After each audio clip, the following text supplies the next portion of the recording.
शांति। तुम्हारे मुख से सदैव ज्ञान रत्नों निकलने चाहिए। तुम्हारा मुखरा सदैव हर्षित रहना चाहिए। তোমাদের মুখ দিয়ে সর্বদাই যেন জ্ঞান রত্ন বার হয়। তোমাদের মুখ সর্বদাই হাসি খুশি থাকা উচিত। जिन बच्चों ने ब्राह्मण जीवन में ज्ञान की धारणा की है उनकी निशानी क्या होगी? যেসব বাচ্চারা ব্রাহ্মণ জীবনে জ্ঞানের ধারণা করেছে তাদের লক্ষণ কেমন হবে? उनकी चलन देवताओं मिसल होगी। उनमें दैवी गुणों की धारणा होगी।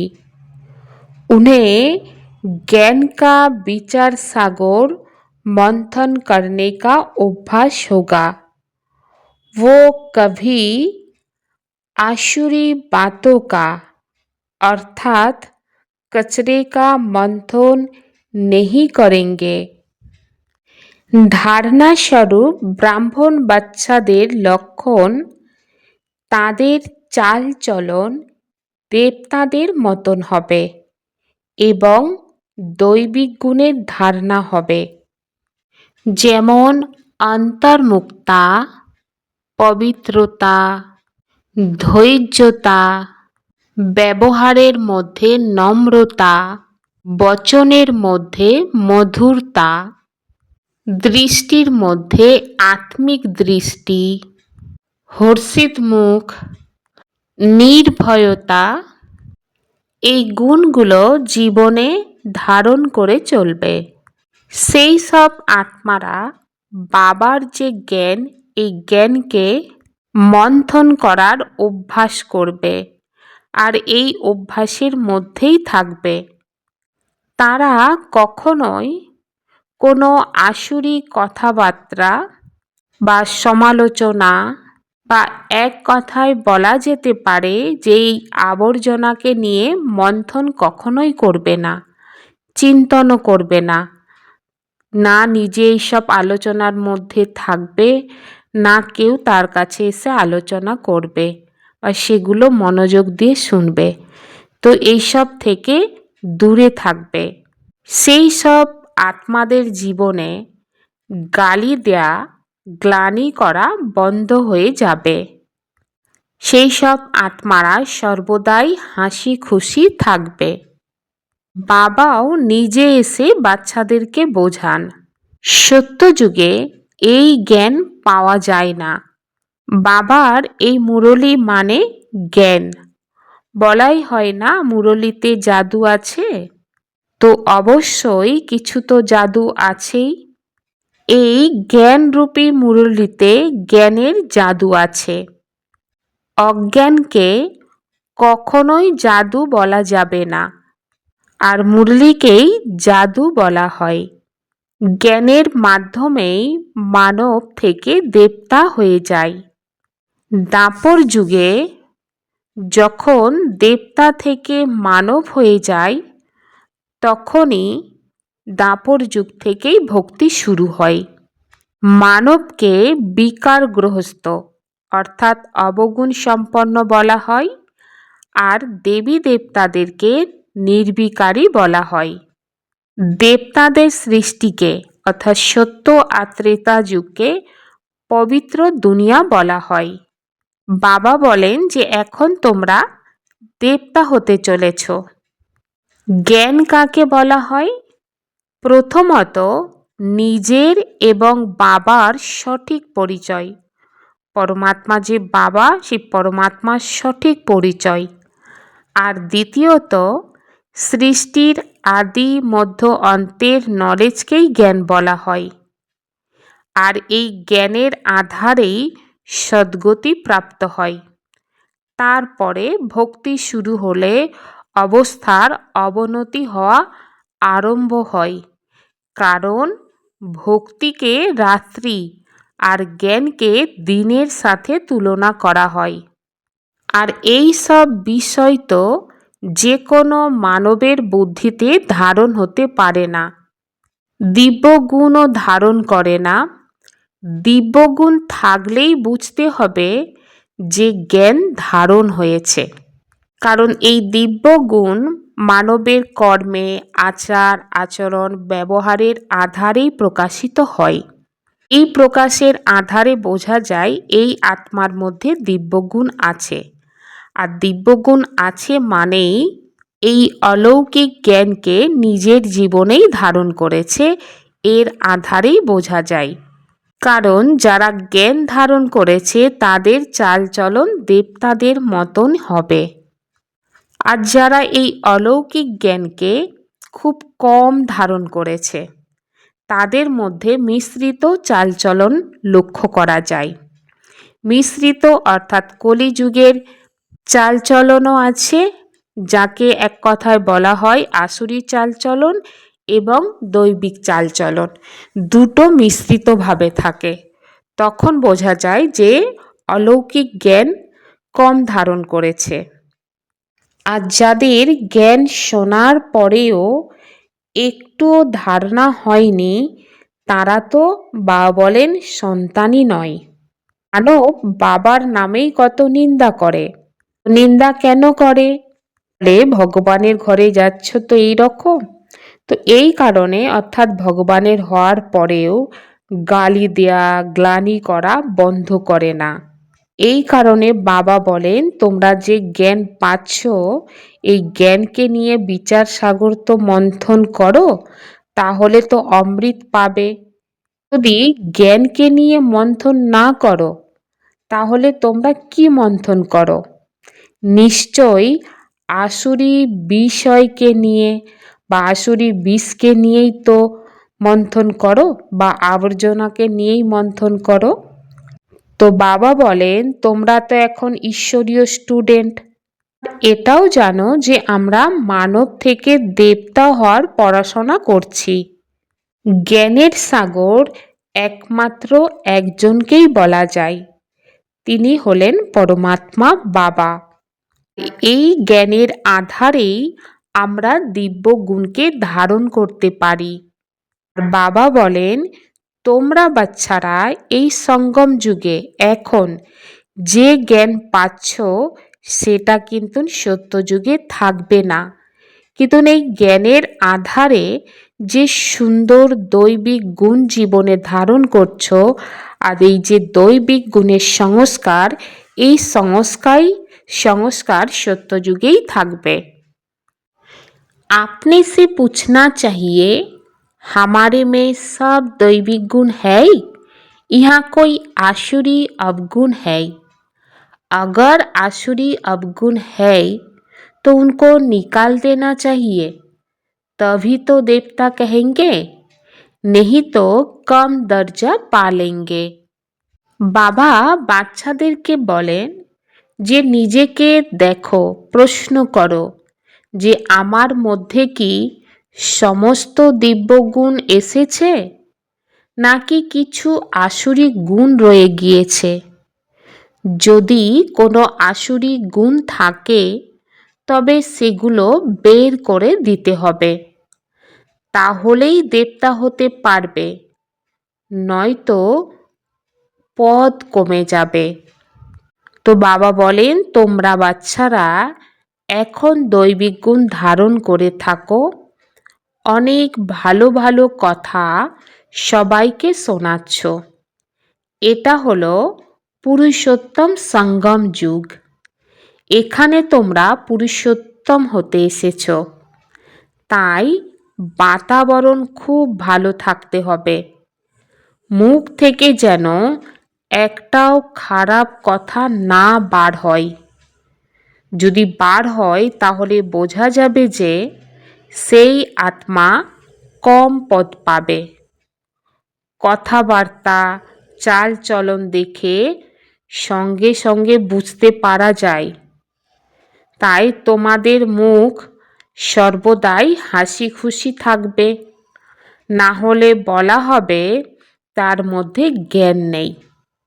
মুখ থেকে বাচ্চাদের সর্বদাই যেন জ্ঞান রত্ন বেরিয়ে আসে। বাবা বলেন যে বাচ্চারা, এই সময় যে জ্ঞান রত্ন পাচ্ছ, এগুলোই পরবর্তীকালে হীরে মানিক হয়ে যাবে। 9 রত্নের মালা তো হীরে মানিক দিয়েই তৈরি হয় না, আর এটা হচ্ছে জ্ঞান রত্নের মালা। মানব এটাকে রত্ন মনে করে আংটি বানিয়ে ধারণ করে। পুরুষোত্তম সঙ্গম যুগেই এই রকম জ্ঞান রত্নের মালা পরানো হয়। এই সব জ্ঞান রত্নই ভবিষ্যতের 21 জন্মের জন্য ধনী বানিয়ে দেয়। সেই কারণে এই জ্ঞান রত্ন এই সঙ্গম যুগেই ধারণ করতে হবে ভবিষ্যতে ধনী হওয়ার জন্য। আর এই জ্ঞান রত্ন এমন একটা জিনিস, এগুলোকে কেউ লুটপাট করতে পারে না। বরঞ্চ এই রত্ন যত বেশি দান করবে, অন্য আত্মাকে দেবে, ততই বেশি এই জ্ঞানরূপী রত্ন বাড়বে।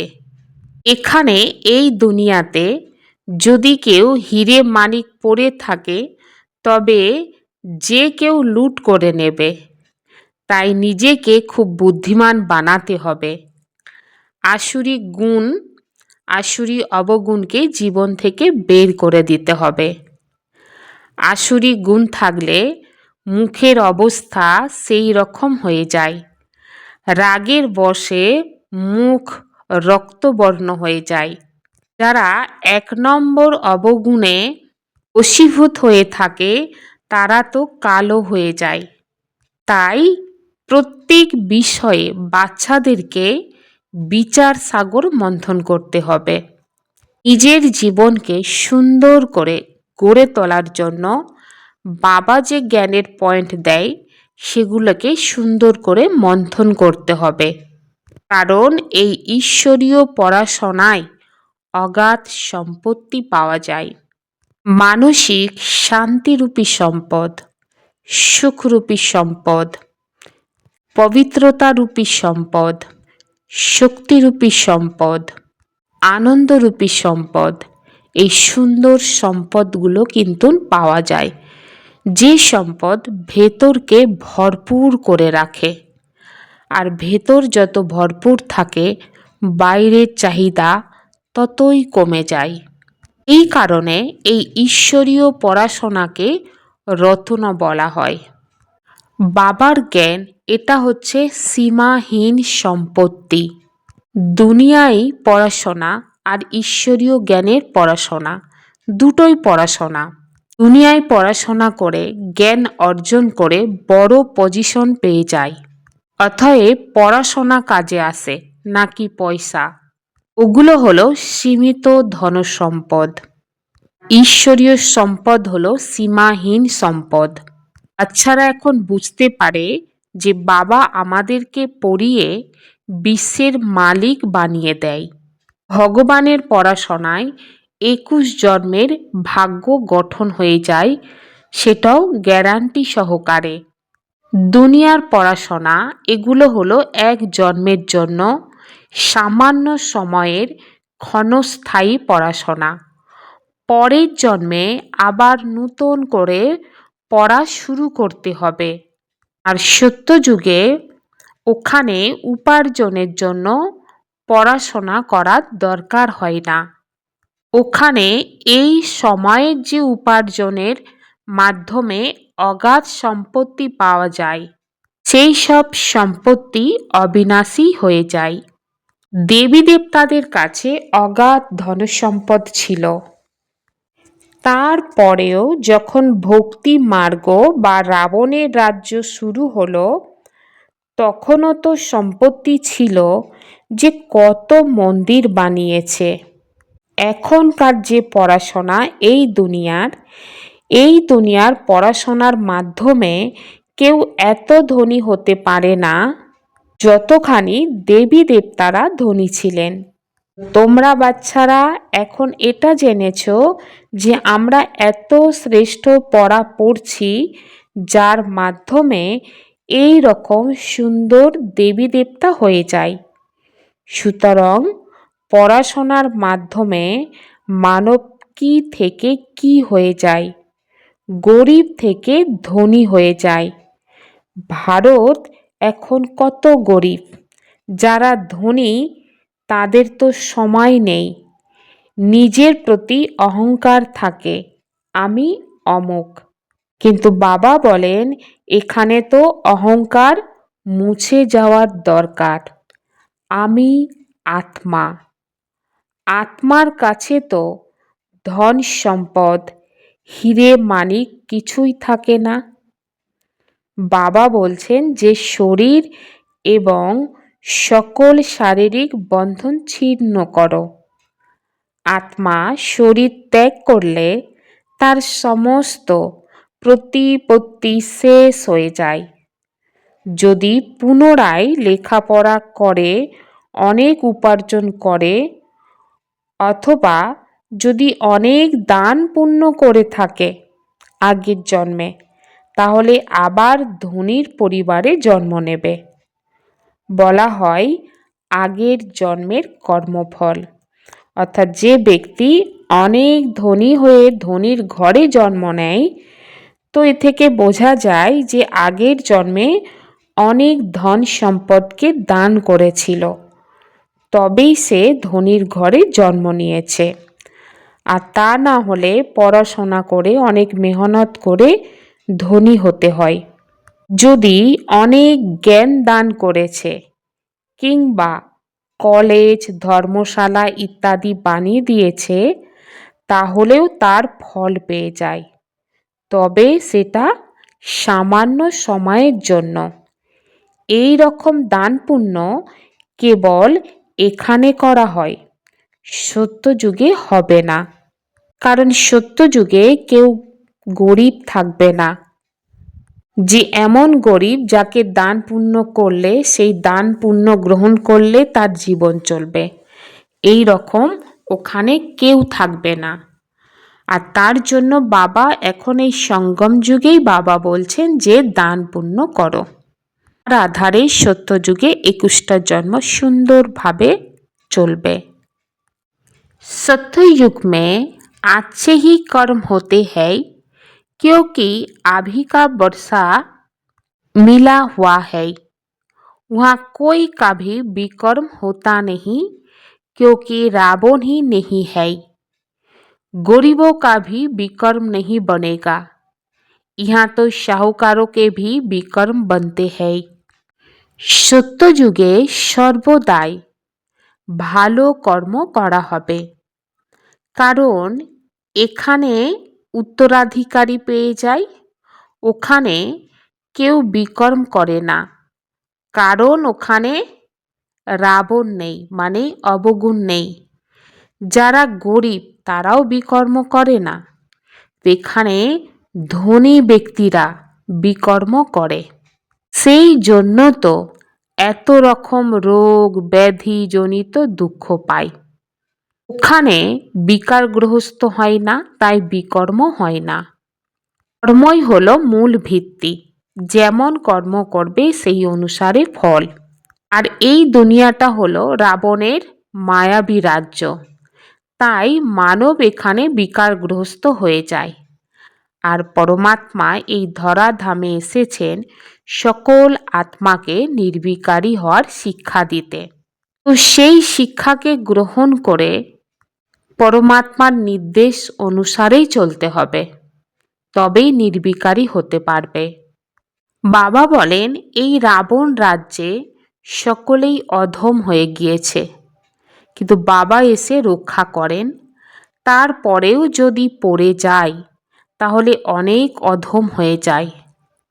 তখন সেই সব আত্মারা এতখানি উঁচুতে উঠতে পারে না। সেই সব অধম বিষয়গুলো বিবেক দংশন করে।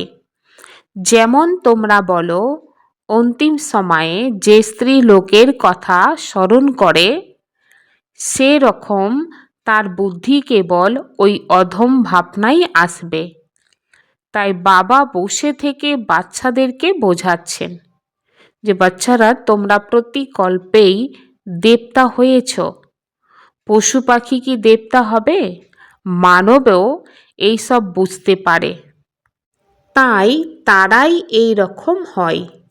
এই লক্ষ্মী নারায়ণের নাক কান আছে, এরাও মানব, কিন্তু দিব্যগুণের অধিকারী হওয়ার জন্য এদেরকে দেবতা বলা হয়।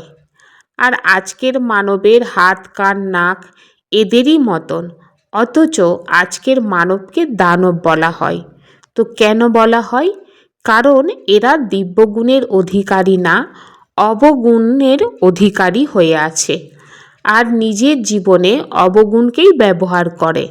সেই কারণে আজকের মানবকে তো দানব বলা হয়।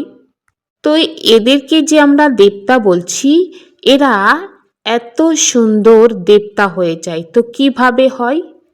তারপর কিভাবে আবার পতিত হয়ে যায়? বাবা বলেন, তোমাদের ভাগ্য তৈরি করার জন্য সেবার প্রতি বা সার্ভিসের প্রতি রুচি আসতে হবে, রুচি থাকতে হবে। ক্লান্ত হলে চলবে না।